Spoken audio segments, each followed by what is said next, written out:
Hi hello welcome back to my channel. അപ്പോൾ ഇന്ന് നമുക്ക് ഒരു മാവ് വെച്ചിട്ട് 2 വെറൈറ്റി ദോശ എങ്ങനെ പെട്ടെന്ന് തന്നെ ഉണ്ടാക്കിയെടുക്കാൻ നോക്കിയാലോ. രാവിലെയൊക്കെ എളുപ്പത്തിൽ കറിയൊന്നും ഇല്ലാതെ നമുക്ക് കഴിക്കാൻ വേണ്ടി പറ്റുന്ന നല്ല സിമ്പിളായിട്ടുള്ള ഒരു റെസിപ്പി ആട്ടോ ഇത്. അപ്പോൾ നിങ്ങൾ ഇതുവരെ ട്രൈ ചെയ്ത് നോക്കിയിട്ടില്ലെങ്കിൽ ഉറപ്പായി ട്രൈ ചെയ്ത് നോക്കാം, നിങ്ങൾക്ക് എന്തായാലും ഇഷ്ടമാവും. അപ്പോൾ ഇഷ്ടമായി കഴിഞ്ഞാൽ ലൈക്ക് ചെയ്യാൻ, സബ്സ്ക്രൈബ് ചെയ്യാൻ, ഷെയർ ചെയ്യാൻ, കമൻറ്റ് ചെയ്യാനൊന്നും മറക്കരുതേ. അപ്പോൾ നമുക്കിത് ആ വീഡിയോയിലോട്ട് പോവാം. അപ്പോൾ നമ്മൾ ഈ ഒരു ദോശ ഉണ്ടാക്കിയെടുക്കുന്നത് പച്ചരി വെച്ചിട്ടാണ് കേട്ടോ. അപ്പോൾ ഞാനിപ്പോൾ ഒരു കപ്പ് പച്ചരി ഇതാ ഒരു പാത്രത്തിലേക്ക് ഇട്ട് കൊടുത്തിട്ട് 3-4 വെള്ളത്തിൽ നന്നായിട്ട് കഴുകിയെടുക്കാം കേട്ടോ. അതിനുശേഷം നമുക്ക് കുറച്ച് വെള്ളം ഒഴിച്ച് കൊടുത്തിട്ട് ഒരു 2-3 മണിക്കൂർ ഇതിനൊന്ന് സോക്കാൻ വേണ്ടി മാറ്റി വെക്കാം. 2 മണിക്കൂറെങ്കിലും ഇതിനൊന്ന് കുതിർത്ത് വെക്കണം കേട്ടോ. ഇപ്പോൾ ഇതാ 2 മണിക്കൂർ കഴിഞ്ഞിട്ടുണ്ട്, നമ്മളെ പച്ചരിയൊക്കെ റെഡിയായി കിട്ടിയിട്ടുണ്ട്. ഇനി നമുക്ക് ഇതൊന്ന് അരച്ചെടുക്കാൻ വേണ്ടി മിക്സിയുടെ ജാറിലേക്ക് മാറ്റി കൊടുത്തിട്ടുണ്ട്. അതിൻ്റെ കൂടെ തന്നെ ഞാനിപ്പോൾ 1 ടേബിൾ സ്പൂണോളം ചോറും കൂടി ഇതിലേക്ക് ഇട്ട് കൊടുത്തിട്ടുണ്ട് കേട്ടോ. അപ്പോൾ ആ ഒരു വീഡിയോ ഒന്ന് മിസ്സായി പോയതാണേ. അതിലേക്ക് നമുക്ക് ആവശ്യത്തിനുള്ള ഉപ്പ് ചേർത്ത് കൊടുക്കാം. അപ്പോൾ ഇനി നമുക്കിതിലേക്ക് ആവശ്യമായിട്ടുള്ളത് ഒരു മീഡിയം സൈസുള്ള ഉരുളക്കിഴങ്ങ് കേട്ടോ, പൊട്ടാറ്റോ. അതിൻ്റെ തൊലി ഒന്ന് കളഞ്ഞിട്ട് നമ്മളിതാ ഈ ഒരു മിക്സിയുടെ ജാറിലേക്ക് ഇട്ട് കൊടുക്കുന്നുണ്ട്. ഇനി നമുക്കിതിലേക്ക് ആവശ്യത്തിലുള്ള വെള്ളം ഒഴിച്ച് കൊടുക്കാം കേട്ടോ. അപ്പോൾ ഒരു 1/2 കപ്പ് അല്ലെങ്കിൽ ഒരു 3/4 കപ്പോളം വെള്ളം കൂടി ഒഴിച്ച് കൊടുക്കുക. നോക്കിയിട്ട് ഒഴിച്ച് കൊടുത്താൽ മതി കേട്ടോ. എന്നിട്ട് നമ്മളിത് നന്നായിട്ട് അരച്ചെടുക്കുക കേട്ടോ. കുറച്ച് ലൂസായിട്ട് നമ്മൾ ഈ ഒരു മാവ് റെഡിയാക്കി എടുക്കേണ്ടത് നല്ല ഫൈനായിട്ട് ഇതുപോലെ ഇങ്ങനെ അരച്ചെടുത്തതിന് ശേഷം നമുക്ക് ഈ ഒരു പാത്രത്തിലേക്ക് ഇത് ഒഴിച്ച് കൊടുക്കാം കേട്ടോ.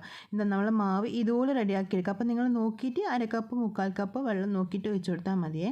ഇനി ഇതിലേക്ക് നമുക്കൊരു പിഞ്ച് ബേക്കിംഗ് സോഡയും കൂടി ഇട്ട് കൊടുത്തിട്ട് നന്നായിട്ട് മിക്സാക്കി എടുക്കാം കേട്ടോ. നന്നായിട്ട് മിക്സാക്കി എടുത്തതിന് ശേഷം നമുക്ക് ഇതൊരു സൈഡിലേക്ക് മാറ്റി വെക്കാം. ഇനി നമുക്ക് ഈ ഒരു ദോശയ്ക്ക് ആവശ്യത്തിനുള്ള ഒരു ചമ്മന്തി ഉണ്ടാക്കിയെടുക്കാം കേട്ടോ. അപ്പോൾ ഇനി നമുക്ക് ഒരു മിക്സിയുടെ ജാർ എടുത്തിട്ട് അതിലേക്ക് 1/2 മുറി തേങ്ങ ഇട്ട് കൊടുക്കാം കേട്ടോ. നിങ്ങൾക്ക് തേങ്ങ ചെരുവിയിട്ട് വേണമെങ്കിൽ ഇട്ട് കൊടുക്കാം, അല്ലാന്നെങ്കിൽ ഇതുപോലെ ഒന്ന് ചെറിയ ചെറിയ പീസായിട്ടൊന്ന് മുറിച്ചിട്ട് വേണമെങ്കിൽ നമുക്കതിലേക്ക് ഇട്ട് കൊടുക്കാം കേട്ടോ. അപ്പോൾ 1/2 മുറിയേ എടുത്തിട്ടുള്ളൂ, മീഡിയം സൈസുള്ള തേങ്ങയാണ്, 1/2 മുറി മതിയാവേ. ഇനി ഒരു മീഡിയം സൈസുള്ള നമ്മൾ തക്കാളി എടുത്തിട്ട് അതിൻ്റെ തൊലി ഒന്ന് നമ്മൾ നന്നായിട്ടൊന്ന് കളഞ്ഞതിന് ശേഷം ആ തക്കാളിയും കൂടി മിക്സിയുടെ ജാറിലേക്ക് ഇട്ട് കൊടുക്കുന്നുണ്ട്.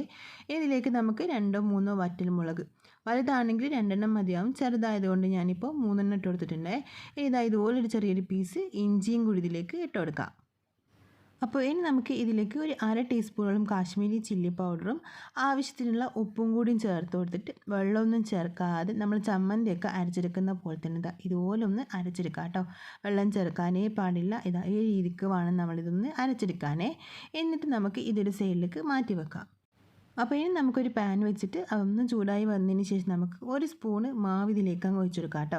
അപ്പോൾ മാവ് നമ്മൾ നല്ല ലൂസായിട്ട് ഉണ്ടാക്കിയെടുത്തിട്ടുള്ളത്, അതുകൊണ്ട് തന്നെ ഇത് ആക്കിയെടുക്കാൻ കുറച്ച് ബുദ്ധിമുട്ടാട്ടോ ഉണ്ടാകാൻ.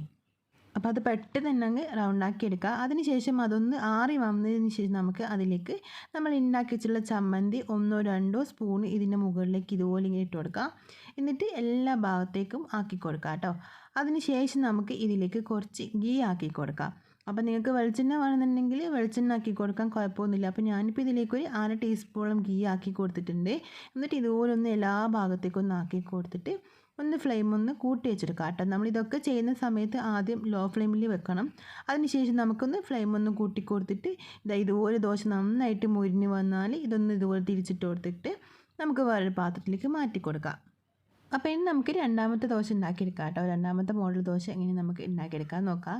അപ്പോൾ ആദ്യം തന്നെ നമ്മൾ നേരത്തെ ഉണ്ടാക്കി വെച്ചിട്ടുള്ള ആ ഒരു മാവിന് കുറച്ച് മാവ് എടുത്തിട്ട് നമ്മൾ നേരത്തെ ചെയ്ത പോലെ തന്നെ ഈ ഒരു ദോശക്കല്ലിലേക്ക് ഒഴിച്ചു കൊടുക്കുന്നുണ്ട്. എന്നിട്ട് ഇതൊന്ന് ആറി വന്നതിന് ശേഷം നമ്മളെ ചമ്മന്തി നമ്മൾ ഇതിലേക്ക് ആക്കി കൊടുക്കുന്നുണ്ട്. 1-2 ടീസ്പൂൺ ആട്ടോ ആക്കി കൊടുക്കുന്നുള്ളൂ. ഇനി നിങ്ങൾക്ക് ഒരുപാടൊക്കെ ഇഷ്ടമാണെന്നുണ്ടെങ്കിൽ 2-3 ടീസ്പൂൺ നമുക്കിതിലേക്ക് ചേർത്ത് കൊടുക്കാം. അല്ലാന്നുണ്ടെങ്കിൽ 2 ടീസ്പൂൺ മതിയാവും കേട്ടോ. നല്ല ടേസ്റ്റ് തന്നെ ഉണ്ടാവും, കറിയൊന്നും ആവശ്യം ഉണ്ടാവില്ല. ഇനി ഇതാ നമ്മൾ ചമ്മന്തിയൊക്കെ ഇതിൻ്റെ മുകളിലേക്ക് ആക്കി കൊടുത്തതിന് ശേഷം കുട്ടികൾക്കൊക്കെ ഒരുപാട് ഇഷ്ടപ്പെടുന്ന രീതിക്കുള്ള ഒരു ദോശ ആട്ടെ ഇനി നമ്മൾ ഉണ്ടാക്കിയെടുക്കാൻ വേണ്ടി പോകുന്നത്. ഇതിൻ്റെ മുകളിലേക്ക് നമുക്ക് കുറച്ച് ചീസ് ഇട്ട് കൊടുക്കാം കേട്ടോ. നിങ്ങളുടെ കയ്യിൽ ഏത് തരത്തിലുള്ള ചീസാണെങ്കിലും അത് നമുക്ക് ഇതിലേക്ക് ഉപയോഗിക്കാം. അപ്പോൾ ഞാനിപ്പോൾ ഇതാ ചീസ് ഇതിൻ്റെ മുകളിലേക്ക് ഇതുപോലെ ഇങ്ങനെ ഇട്ട് കൊടുക്കുന്നുണ്ട്. അപ്പോൾ സ്ലൈസ് ചെയ്തിട്ടുള്ള ചീസ് ആയതുകൊണ്ട് തന്നെ ഞാൻ ഇതുപോലെ ചെറുതായിട്ടൊന്ന് പൊടിച്ചിട്ട് ഇതിലേക്ക് ഇട്ട് കൊടുത്തിട്ടുണ്ട്. ഇനി നിങ്ങൾക്ക് വേണമെന്നുണ്ടെങ്കിൽ മൊസറല്ല ചീസാണെന്നുണ്ടെങ്കിൽ ഒന്ന് ഗ്രേറ്റ് ചെയ്തിട്ട് ഇതിലേക്ക് ഇട്ട് കൊടുത്താൽ മതി. ഇനി ക്രീം ചീസ് ആണെങ്കിലും കുഴപ്പമൊന്നുമില്ല കേട്ടോ. അതും നമുക്കിതാ ഇതുപോലെ അങ്ങ് ചേർത്ത് കൊടുത്താൽ മതി. അതിനുശേഷം അതൊന്ന് മെൽറ്റായി വന്നാൽ നമുക്കിതാ ഇതുപോലെ ഒന്ന് അതിനൊന്ന് തിരിച്ചും മറിച്ചും ഇട്ട് കൊടുത്തിട്ട് നന്നായിട്ട് കുക്കായതിന് ശേഷം ഇതാ വേറൊരു പാത്രത്തിലേക്ക് മാറ്റി കൊടുക്കാം. അപ്പോൾ ഇപ്പോൾ ഇതാ നമ്മൾ അടിപൊളിയായിട്ടുള്ള ചീസ് ദോശയും നമ്മൾ വെറൈറ്റി ആയിട്ടുള്ള ചമ്മന്തി ദോശയും റെഡി ആയിട്ടുണ്ട് കേട്ടോ. നല്ല ടേസ്റ്റ് ആയിട്ട് നമുക്ക് സിമ്പിളായിട്ട് ഒരു മാവ് വെച്ചിട്ട് നല്ല അടിപൊളിയായിട്ട് 2 വെറൈറ്റി ദോശ ഉണ്ടാക്കിയെടുക്കാൻ വേണ്ടി പറ്റുന്ന നല്ലൊരു റെസിപ്പി ആട്ടോ ഇത്. അപ്പോൾ കുട്ടികൾക്ക് ഒരുപാട് ഇഷ്ടപ്പെടുന്ന ഈ റെസിപ്പി നമുക്ക് ലഞ്ച് ബോക്സിലൊക്കെ കൊടുക്കാനും പറ്റും. കറിയൊന്നും ഇല്ലാതെ തന്നെ കഴിക്കാനും പറ്റുന്ന നല്ല റെസിപ്പി കേട്ടോ. അപ്പോൾ ഇതുവരെ ഇതുപോലൊരു ദോശയൊന്നും നിങ്ങൾ ട്രൈ ചെയ്ത് നോക്കിയിട്ടില്ലെങ്കിൽ ഉറപ്പായി ഒന്ന് ട്രൈ ചെയ്ത് നോക്കുക. ഇഷ്ടമായി ലൈക്ക് ചെയ്യാനും സബ്സ്ക്രൈബ് ചെയ്യാനും ഷെയർ ചെയ്യാനും കമൻറ്റ് ചെയ്യാനും ഒന്നും മറക്കരുതേ. അപ്പോൾ നമുക്ക് പിന്നെ കാണാം. ബൈ.